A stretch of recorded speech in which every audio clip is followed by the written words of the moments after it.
कोई पापी व्यक्ति भगवान की कथा में नहीं आ सकता। पार्वती जी ने शंकर जी से कहा महाराज कोई आ गया तो? कहा नहीं, आ ही नहीं सकता। कहा मान लो कोई भूल से आ जाए? कहा भूल हो ही नहीं सकती, हनुमान जी आने नहीं देंगे। कहा 1% मान लो कि कोई आ ही जाए। तो कहा मेरे राम जी कहते हैं कि अगर पहली बात तो कोई पापी अधर्मी व्यक्ति मेरे कथा में आता नहीं, सत्संग में आता नहीं, लेकिन अगर कोई आ भी गया तो भगवान कहते कि सन्मुख होए जीव मोहि जबहि, सन्मुख होई जीव मोहि जबहि, सन्मुख होई जीव मोहि जबहि, सन्मुख होई जीव मोहि जबहि, सन्मुख होई जीव मोहि जबहि, जन्म कोटि अग नासई तबहि, जन्म कोटि अघनासहि तबहि, जन्म कोटि अघनासहि तबहि, बरस परस मंजन अरूपाना, दरस परस मंजन अरूपाना, कटई पाप कहे वेद पुराना, कटए पाप काह वेद पुराना, कटए पाप काह वेद पुराना, कटए पाप काह वेद पुराना। तरस परस मंजन अरूपाना। पहली बात तो कोई पापी व्यक्ति कथा में आ ही नहीं सकता। कहीं से अगर आ भी गया तो भगवान कहते हैं फिर मैं उसको पापी नहीं रहने दूंगा। दूसरी बात है, पहली बात तो पापी जीव आ नहीं सकता। यदि भूल भटक से आ गया तो भगवान कहते फिर हम उसको पापी नहीं रहने देंगे। सन्मुख होए जीव मई जबहि, जन्म कोटि अघनासई तबहि। कोटि जन्मों के पाप उसके एक क्षण में दर्शन मात्र करने से ही दूर हो जाते हैं। आप लोग व्यास पीठी के सन्मुख बैठ के ठाकुर जी के दर्शन करते हैं और कथा सुनते, वाणी सुनते हैं। इससे क्या होता है, जितनी देर बैठेंगे उतनी देर भूल भटक में किए गए गलत कर्मों का जो दोष लगता है वो समाप्त होता रहता है, वो डिलीट होता रहता है। सन्मुख होए जीव में जबहि, जन्म कोटि अघ, अघ माने पाप, अघनासई तबहि। जीव के पाप 4 तरीके से दूर होते हैं। कैसे? दरस परस मंजन अरूपाना, कटई पाप कहे वेद पुराना। 4 तरीके से जीव के पाप समाप्त होते हैं। नंबर 1 दर्शन। दर्शन करने से पाप दूर होता है।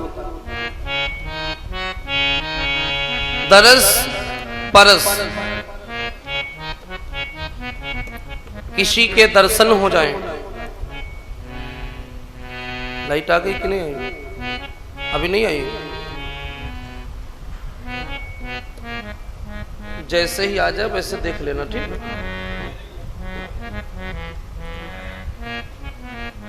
नंबर 1 दर्शन। दर्शन किसके दर्शन? जैसे आप मंदिर जाते हैं, भगवान के दर्शन, माता रानी के दर्शन, अपने गुरु के दर्शन, किसी संत के दर्शन, इनके दर्शन हो जाएं तो पाप दूर होते। दरस, इससे पाप दूर होता है। नंबर 2 परस, मतलब चरण स्पर्श करने से। चरण स्पर्श करने से भी पाप दूर होते हैं। किसके? गुरु के चरण स्पर्श करिए, माता पिता के चरण स्पर्श करिए, संत के चरण स्पर्श करिए। और जो कोई भी हो, अगर वो अपने जीवन में महान कर्म करके, महान उद्देश्य, महान भक्ति को हासिल कर लिया है, वो चाहे रिश्ते में छोटा हो अथवा बड़ा, वहां पर ये मायने नहीं रखता। ये मायने रखता है कि वो श्रेष्ठ कितना है, वो कितने श्रेष्ठ जीवन को जीता है। जीवन की श्रेष्ठता के आधार पर जीवन का पद होना चाहिए। ऐसे लोगों के चरण स्पर्श करने से पाप दूर होता। दरस परस, मार्कंडे जी की कथा आप लोगों ने सुनी कि नहीं सुनी? कितने लोगों ने सुनी? मार्कंडे जी की कथा नहीं सुनी? भागवत कथा तो होती है मंदिर में, फिर भी नहीं सुना। आइए सुना देता हूं। चरण स्पर्श करने से, अभिवादन करने से क्या क्या मिलता है? अभिवादन शीलेशम नित्यम वृद्धोप सेविना चतवार तस् वर्धन्ते आयुर्विद्या यशो बलम। 4 चीजें बढ़ती हैं, आयु, विद्या, यश और बल। आयु बढ़ जाती। लोग कहते हैं कि भाई जितने साल की उम्र है उतने साल जिएंगे, न पहले मरेंगे और न उससे ज्यादा जिएंगे। मैं कहता हूं ये बात बिल्कुल गलत है। लोग समय से पहले भी मरते हैं और समय के बाद भी जीते हैं। दोनों प्रमाण हम आपको दे दें। अगर लोग पहले न मरते होते तो प्रेत योनि क्यों बनी होती? क्योंकि जीव परमात्मा तक जा नहीं सकता, इसलिए यहीं भटकता, उसको कहते प्रेत। तो समय से पहले एक्सीडेंट हो गया, कोई कारण हो गया, या खान पान नहीं सही का रहा, तो जीना था 100 बरस और समाप्त हो गए 50 बरस में। तो पहले भी लोग समाप्त होते हैं। बहुत ऐसी कहावतें हैं जो गलत कही गई, गलत तरीके से कहा गया, समाज में कह दी गई और लोगों ने मान लिया। उम्र से ज्यादा लोग जिए हैं, एक नहीं 2 नाम बता दें, उम्र से ज्यादा जिए हैं। और 2 नहीं तो 3 ही बताओ, जितने बताओ उतने नाम बता दे। बहुत लोग हैं हमारी संख्या में। शास्त्रों में बहुत लोगों के नाम है जो उम्र से ज्यादा जिए। हनुमान जी महाराज जन्म से अमर नहीं थे, अमर बनाए गए। किसने बनाया? अजर अमर गुण निधि सुत हो,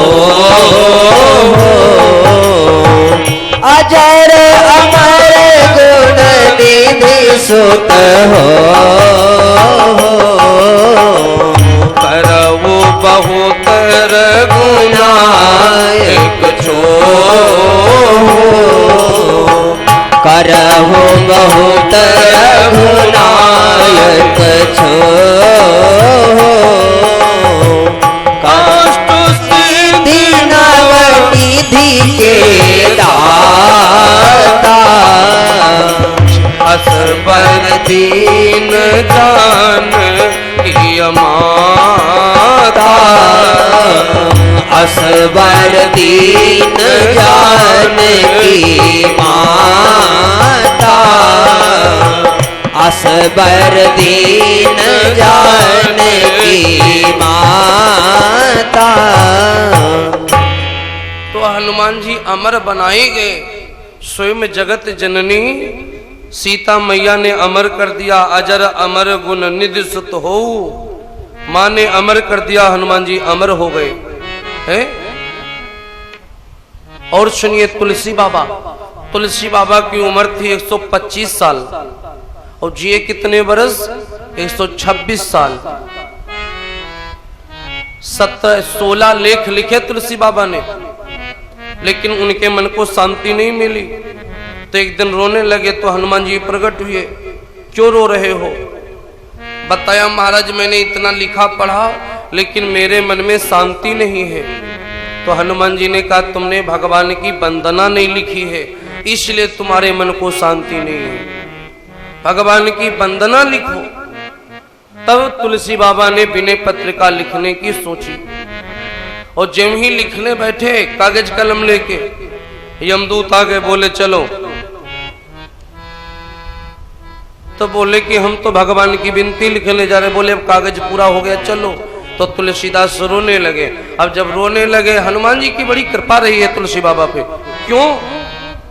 उन सभी भक्तों पर हनुमान जी कृपा करते हैं जो राम जी की भक्ति करते हैं, क्योंकि जो राम जी की भक्ति करता है उसके ऊपर हनुमान जी की कृपा हो ही जाती है, हो ही जाती है।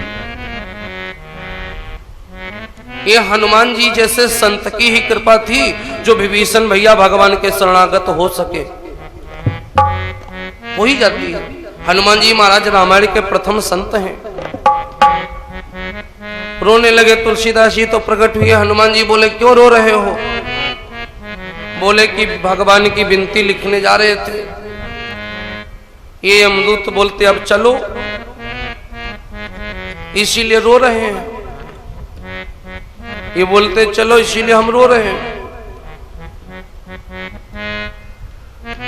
तो तुलसी बाबा से हनुमान जी ने पूछा कितना समय लगेगा तुमको लिखने में? तो कहा हमको समय लगेगा करीब 1 साल। तो हनुमान जी ने कह दिया यमदूतों से जाकर यमराज से बता दो कि 1 साल तक तुलसी बाबा के पास कोई नहीं आएगा। तो 1 साल उम्र तुलसी बाबा की बढ़वा दिया हनुमान जी ने। तो 1554 में जन्म हुआ और 1680 में उन्होंने अपना शरीर छोड़ा। संवत 1680 अस्सी घाट के तीर, 80 घाट पर तुलसी बाबा ने अपना शरीर त्याग किया। तो जी 126 साल। कौन कहता है कि उम्र ज्यादा नहीं हो जाती? हो जाती है। संतों के आशीर्वाद से, गुरु के आशीर्वाद से, अभिवादन करने से उम्र बढ़ती है। पुराण की एक कथा सुना देता हूं आप लोगों को, फिर आगे बढ़ता हूं। अभिवादन कितना जरूरी है। कुछ न सिखाओ अपने बच्चों को तो अपने बच्चों को नमस्ते करना, अभिवादन करना, अपने से बड़े के चरण स्पर्श करना जरूर सिखा दो। आगे उनको सब कुछ मिल जाएगा। उनको ये शिष्टाचार जरूर सिखाओ। भले आप बड़े से बड़े स्कूल में पढ़ाओ चाहे ना पढ़ाओ, लेकिन उनको शिष्टाचार जरूर सिखाओ। पता चला आपने अंग्रेजी पढ़ा दिया सेमेस जैसे स्कूलों में, लेकिन उनको नमस्ते करना नहीं सिखाया, प्रणाम करना नहीं सिखाया। वो मॉर्निंग आफ्टरनून चिल्ला रहे हैं, इवनिंग। अब उनको और कुछ आता नहीं। प्रणाम करना तो जरूर सिखाइए। एक ब्राह्मण थे जिनके घर में कोई संतान नहीं, तो उन्होंने भगवान शिव जी की आराधना की। शिव जी प्रकट हुए, बोले मांगो क्या चाहिए? कहा महाराज हमको पुत्र चाहिए, पुत्र मेरे नहीं है।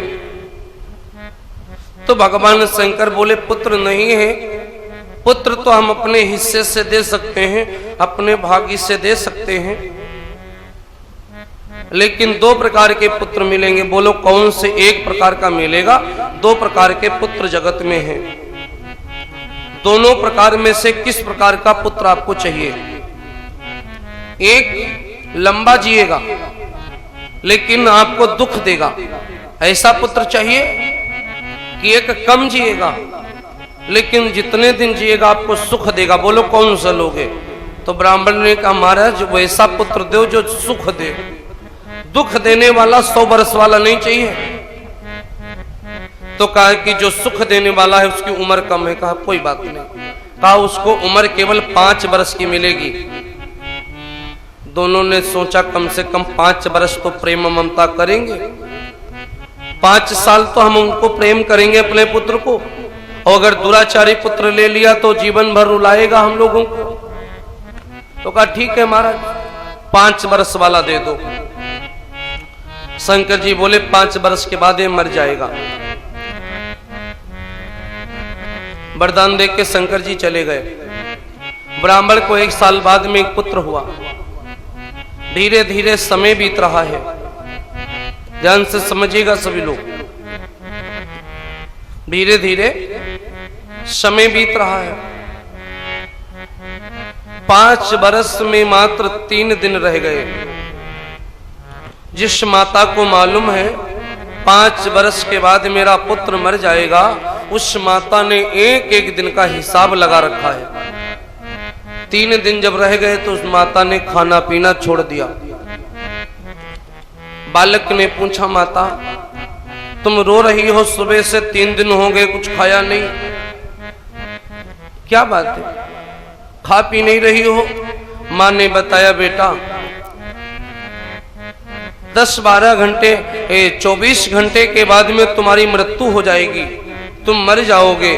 मुझे मालूम है मेरा बेटा मर जाएगा, इसलिए हमको दुख सता रहा है, हम क्या करें? तो पुत्र ने कहा कि अगर तुमको मालूम है कि मैं मर जाऊंगा 5 बरस, मेरी उम्र पूरी हो जाएगी 2 दिन और 24 घंटे में, फिर तुम लोग ले जा करके हमें दफना दोगे, जला दोगे, कुछ बचेगा? कुछ नहीं बचेगा।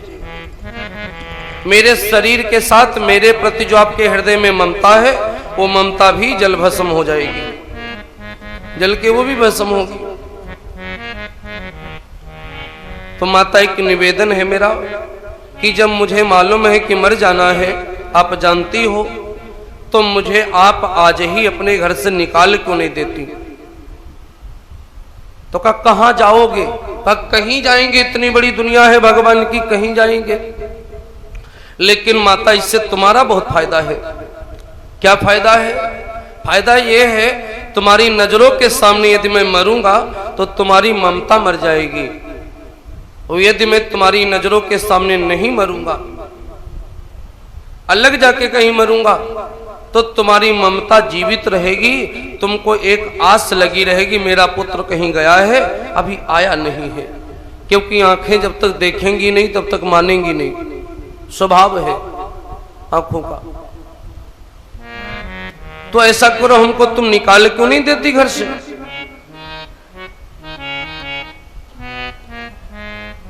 माता को बात पसंद आई तो माता ने कहा ठीक है। तो माता ने अपने पुत्र को आदेश दे दिया। मैंने बोला था कि हर किसी को अपने बच्चों को कुछ भी दो चाहे ना दो, लेकिन शिष्टाचार जरूर दे दो, अभिवादन करने की शिक्षा जरूर दो अपने बच्चों को, बड़ों को प्रणाम करने की, चरण छूने की शिक्षा जरूर दो। इससे क्या लाभ होगा अभी आप लोगों को पता चल जाएगा। उस माता ने अपने बच्चे को एक चीज सिखाई है, बाल्यावस्था से, जब छोटा था तब से। बड़ों के चरणों में जब कोई अपने से बड़ा आ जाता था तो वो माता अपने पुत्र को उठा करके उसके चरणों में छोड़ देती थी। ये उसने किया थोड़े दिन, फिर बालक 1-2 साल का हो गया, बालक की भी आदत हो गई, जो आवे उसके चरणों में वो गिर जाए, जो आवे उसके चरणों में गिर जाए। धीरे धीरे आदत हो गई। आज जब बालक घर से निकल पड़ा, उसकी आदत बन चुकी है। वो जा रहा था रास्ते रास्ते, उस बालक को कुछ भी नहीं मालूम कि मुझे कहां जाना है। जिसको कुछ नहीं मालूम है उसको भगवान रास्ता देते। जो भगवान के सहारे निकल पड़ता है उसको भगवान रास्ता देते। बालक को नहीं मालूम कि मुझे कहां जाना है। देव ऋषि नारद तब तक सामने से आ रहे हैं। ज्यों ही पास में पहुंचे, बाबा ने सोचा नन्हा बालक जा रहा है पैदल, चलो थोड़ी देर बात करते हैं। नारद जी पहुंचे, और ज्यों ही पहुंचे तो बालक चरणों में गिर गया। उसकी तो आदत थी, चरणों में गिर गया। बाबा जी ने आशीर्वाद दिया, बेटा आयुष्मान भव। और आयुष्मान भव का मतलब आप लोग समझते हैं, उम्र लंबी हो जाए, यही अर्थ है। तो कहा बेटा आयुष्मान भव। तो बच्चा हंसने लगा। वो बालक, नारद जी ने हंसने का कारण पूछा कि तुम हंस क्यों रहे हो? बालक ने कहा आप तो ब्रह्म ऋषि हैं। बालक ने कहा कि आप तो ब्रह्म ऋषि हैं, आपको सब मालूम है, फिर ये क्यों नहीं मालूम है कि हम 20 घंटे के बाद मर जाएंगे? और आपने आशीर्वाद दिया आयुष्मान भव, तो आपकी बात झूठी हो जाएगी इसलिए हंस रहे हैं। नारद जी ने सोचा तब तो बड़ी समस्या हो गई, अगर मेरी बात झूठी हो गई तो दुनिया में बदनाम हो जाऊंगा, कोई मेरी बात पे विश्वास नहीं करेगा। नारद जी ने कहा बेटा ऐसा करो अब तुम हमारे साथ चलो। तो नारद जी उस बालक को ले गए कहां? अपने पिताजी के पास। नारद जी के पिता कौन है? ब्रह्मा जी। ब्रह्मा जी के पास ले गए। ब्रह्मा जी और नारद जी बाहर ही छिपके खड़े हो गए, बोले जैसे मेरे चरण छुए थे वैसे ये मेरे पिताजी हैं, इनके चरणों में जाकर तुम गिर जाना। कौन? वो बड़ी बड़ी पकी पकी दाढ़ी वाले। बालक ने कहा ठीक। बालक गया, ब्रह्मा जी के चरणों में गिर गया। ब्रह्मा जी वही रटा रटाया आशीर्वाद दे दिए। अच्छा, किसी किसी की आदत होती कि आशीर्वाद उनके ऐसे जुबान पर रहता है कि अगर कोई सीताराम करे तब भी कहते हैं आयुष्मान भव, सुखी रहो, सदा सुखी रहो। है? जब कोई सुखी रहने का आशीर्वाद मांगता है तब आशीर्वाद दिया जाता सुखी रहो। जैसा अभिवादन सामने से हो वैसे अभिवादन का वैसा ही जवाब देना चाहिए। अगर किसी ने सीताराम कहा तो सीता ही राम करो, किया उसने सीताराम, वो कहते सुखी रहो। अब सीताराम करेंगे उस समय। आशीर्वाद देने से पहले आशीर्वाद देने वाले को समझ होनी चाहिए कि आप आशीर्वाद में अगर जो दे रहे हैं उसमें आपके जीवन का किया गया पुण्य कट रहा है, तभी दूसरे को मिल रहा है। यदि आपका कटेगा नहीं तो दूसरे को मिलेगा नहीं, और दूसरे को मिल जाएगा तो आपका कट जाएगा। ये पक्की बात है। आपके अकाउंट में 10,000 है, दूसरे को अगर ट्रांसफर करोगे तो माइनस होगा, और माइनस हुआ तो ट्रांसफर होगा, नहीं तो पैसा अगर उतना ही उतना है इसका मतलब कि ट्रांसफर जो है सफल नहीं हुआ, वो असफल रहा।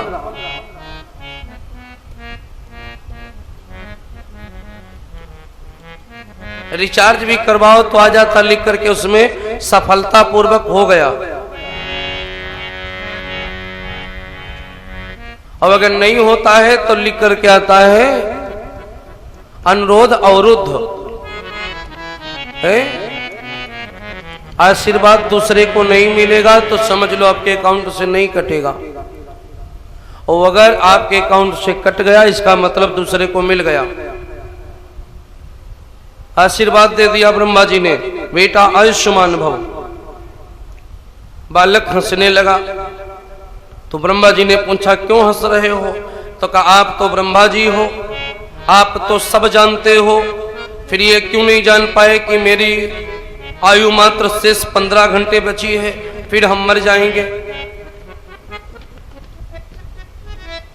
आयुष्मान भव का मतलब है उम्र लंबी हो।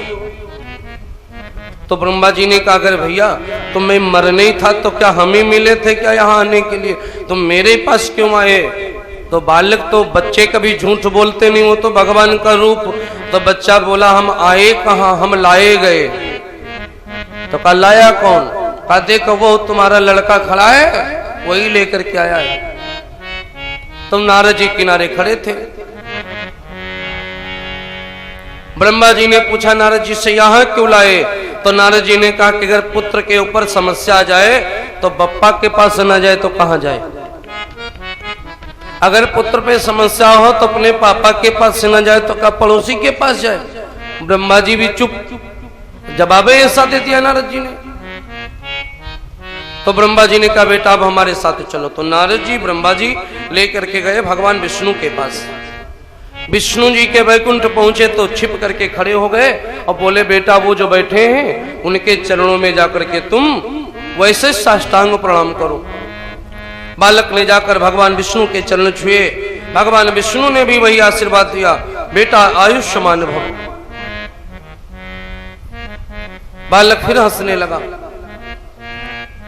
बालक फिर हंसने लगा तो विष्णु जी ने पूछा क्यों हंस रहे हो? कहा कि मेरी उम्र मात्र 10 घंटे बची है, उसके बाद मैं मर जाऊंगा। आप लोग हमें आशीर्वाद दे रहे हो आयुष्मान भव, इसीलिए हंस रहे हैं कि देवताओं को भी नहीं मालूम। विष्णु जी ने कहा बड़ी समस्या, तुम आए कैसे? कहा आए कहा, हम तो लाए गए। कौन लाया? वो देखो दो लोग खड़े। भगवान विष्णु बोले चलो ठीक है, जब लाए गए हो तो ठीक है, अब हमारे साथ चलो। तो ब्रह्मा जी, नारद जी, विष्णु जी उस बालक को लेकर के कहां गए? शंकर जी के पास, कैलाश। अब तीनों लोग छिप करके खड़े हो गए। बोले भैया जा करके वो शंकर भगवान, वो भंडारी बैठे हैं, आप इनके चरणों में जाकर के वैसे प्रणाम करो जैसे मेरे चरणों में आप लोगों ने आपने किया है, हम लोगों के चरणों में वैसे जाकर साष्टांग प्रणाम करो। बालक ने जाकर शंकर भगवान के चरणों पर माथा रख दिया। वैसे बाबा बोल दिए बेटा आयुष्मान भव। तो बालक बड़ी तेजी से ठहाका मार के हंसा। शंकर जी ने पूछा हंस क्यों रहे हो? तो उस बालक ने कहा कि आप तो आशुतोष हो, आपको तो सब मालूम है, फिर क्यों नहीं जान पाए? हमारी उम्र मात्र 5 घंटे है शेष, 5 घंटे के बाद हम मर जाएंगे। शंकर जी ने कहा तुम नहीं मरोगे। इसीलिए शंकर जी को दानी कहा जाता है। शंकर जी को भंडारी भी इसीलिए कहा जाता है, जिसके भंडार में कोई कमी न हो वही तो भंडारी है। जो दुनिया को परोसे लेकिन उसके पास कम न पड़े। धन धन भोला नाथ सदाशिव, कौड़ी नहीं खजाने में, और 3 लोक बस्ती में बसाए शिव, आप बसे वीराने में। है? जगत को क्या नहीं देते, क्या क्या नहीं देते, सब देते, और स्वयं रहते हैं नंग दड़ंग होके, बिना घर मकान के।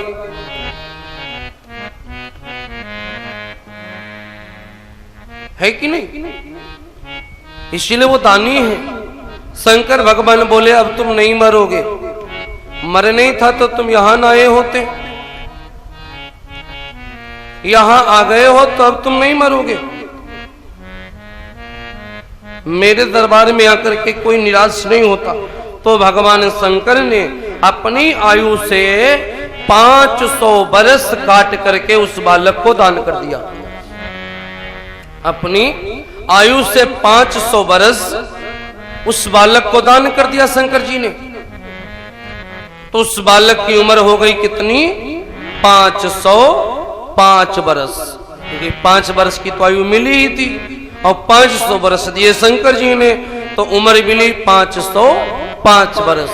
उस बालक का नाम क्या है? मार्कंडेय जी महाराज। बोलिए संत मार्कंडेय जी महाराज की जय। बहुत प्रसिद्ध संत हुए। वही बालक जाकर के संत बने आगे, उनका नाम पड़ा मार्कंडेय जी। तो कौन कहता कि उम्र नहीं बढ़ती?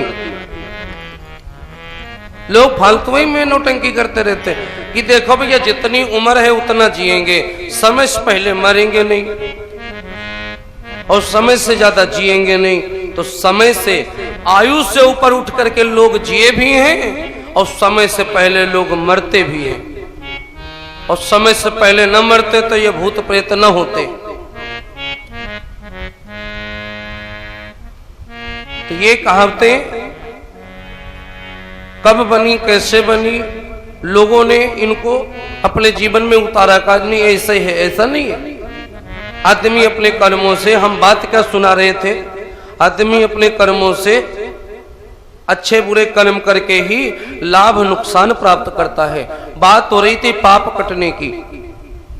दरस परस, परस मतलब अभिवादन, अभिवादन करने से मनुष्य की उम्र बढ़ती है, पाप कटते हैं।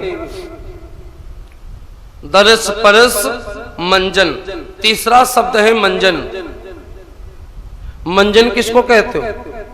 दंत मंजन नहीं, मंजन माने स्नान। मंजन बोले तो स्नान,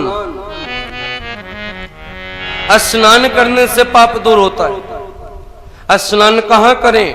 गंगा जी में, भगवान के सत्संग में, राम कथा रूपी अमृत वर्षा में, इसमें स्नान करें।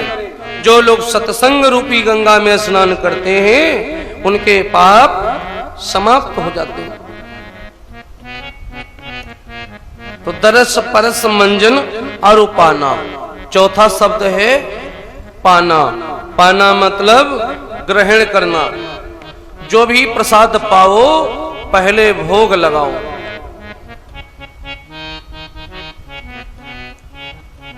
आप लोगों के घर में,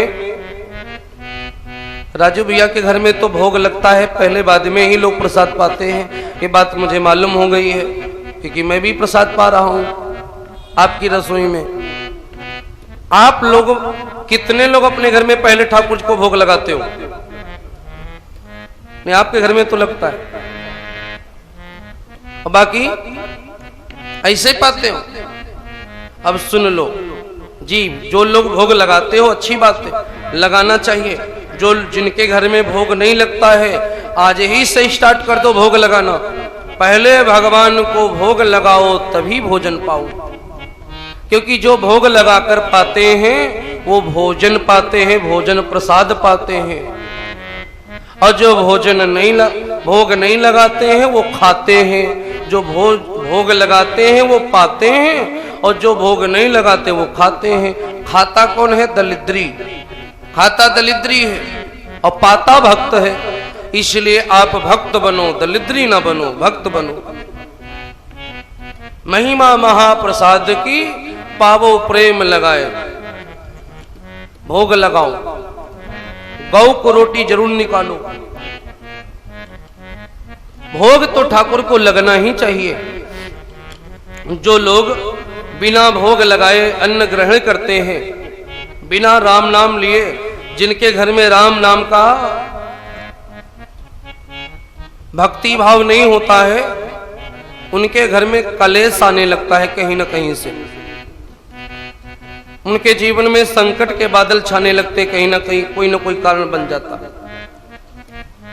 और जिस घर में भोग लगा करके लोग पाते हैं, जिनके घर में राम कथा की चर्चा होती रहती है, इस समय भैया राजू जी का घर आपका तीर्थ है। क्यों?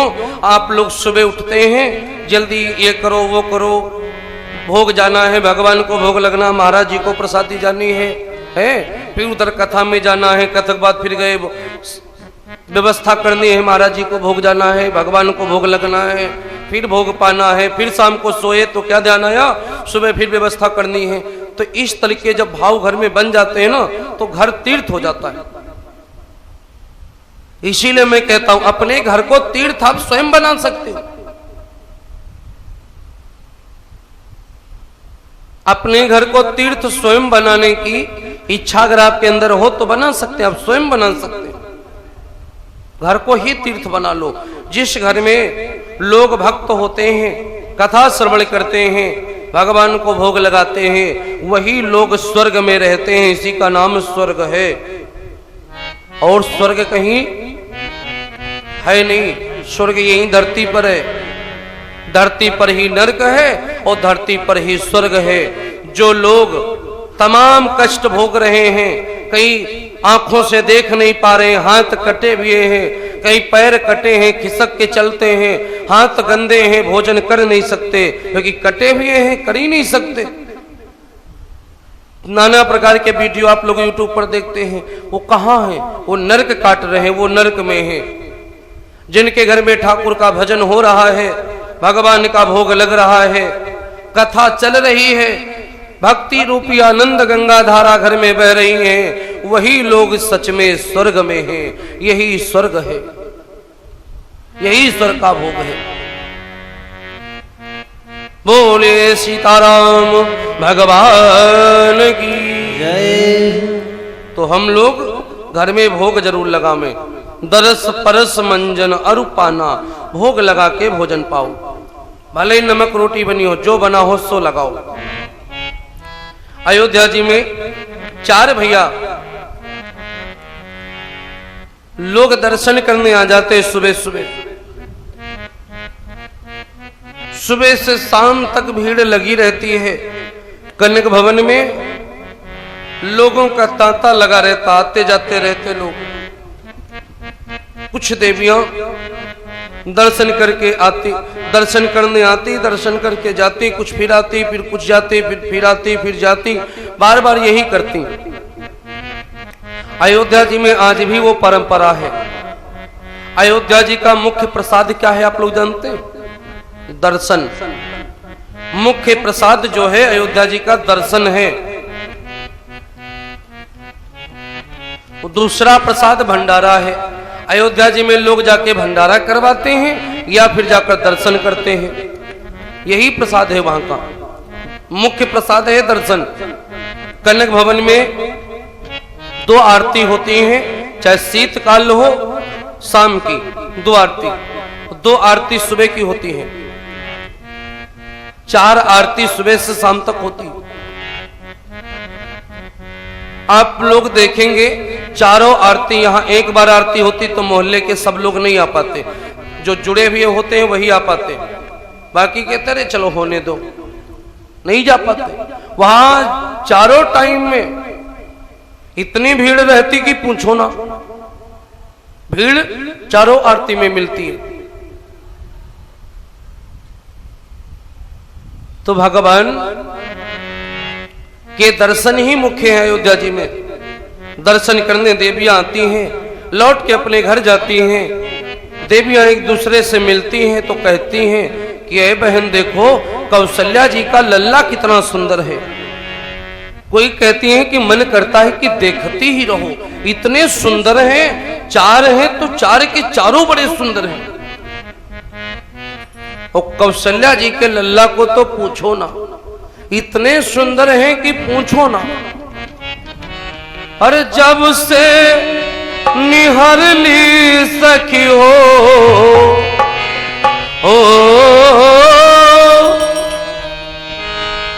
जब से निहर ली सखी हो कौशल्या ललनवा तो भुलाई गईली। अब अपना घर द्वार कुछ भी याद नहीं रहता, अरे भुलाई गईली। घर द्वार यो अंगनवा भुलाई गईली, घर द्वार यो अंगनवा भुलाई गईली।